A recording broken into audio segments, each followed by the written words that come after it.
what I'm saying? That's the thing about the whole boss worker relationship, you know what I'm saying? Like there's no point in having a gig, right? If you're not willing to pay the person enough to be able to get basic essentials, right? You know what I'm saying?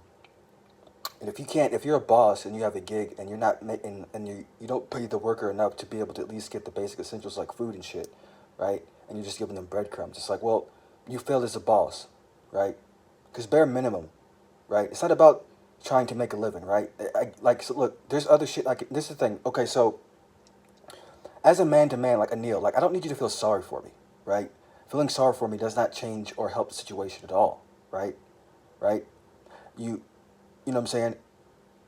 You give me an assignment, you compensate me for it, you put cash in my pocket. That's that, right? Right? You want to be a boss. You want to make if you want to be a boss and have a gig with someone, right? You need to make sure on my end that am I making enough to make sure, to get the basics covered. If I'm not, then you failed as a boss, right? Which you clearly have, right? So you know what I'm saying. That's why I don't appreciate you asking me, am I okay? Well, no, I'm not okay, right? No, I'm not okay, motherfucker. Right? It's like the people. If like, it's like use your intuition, right? If you ask me stupid questions and you say, "Are you okay?" Trust your gut instinct. Like, what do you think? Like seriously, all you people out there, like, if you, not just with me, like, if you walk up to someone and you get a gut feeling that something's wrong with them, go with your intuition, okay? But you don't need to, don't go up to them and ask them, say, what's your problem? That's stupid, okay? There could be a million things going through a person's brain, right? There's a lot of things that contribute to why a person the way they is, to why a person is the way that they are, right? That's why I'm calm about this shit, right? That's why I am the way that I am, right? Okay?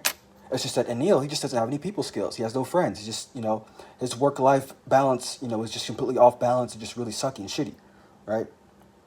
You know, I'm saying I don't expect to get rich off of one person. I don't expect to work for Anil and expect him to, to get rich off the guy, right? My issue is, again, it's like, play your part, right? Do what you can, but don't waste my time and act like we're better friends than we're not, right? If you're not helping me pay my phone bill, you don't need to, I don't appreciate you hitting me up and, anytime you want and acting like you're, a bigger part of my life you actually are, because you're really not, right? I mean, dude wants to talk about me, talk about what I do for a living. Dude, look, listen, man. That's why, what I'm saying, look, no one needs to work for you, dude. You know what I'm saying? Like, what we have is temporary, right? But, what I'm saying? No, I don't tell people, saying, like, my relationship with you, it's not something that I'm proud of, Anil, right? What I'm saying? I do think you're a shitty boss, right? What I'm saying? You're one of the worst boss I've ever worked for. You know what I'm saying? Just so that's why, I have no choice but to give people the silent treatment, right? Which is what I've been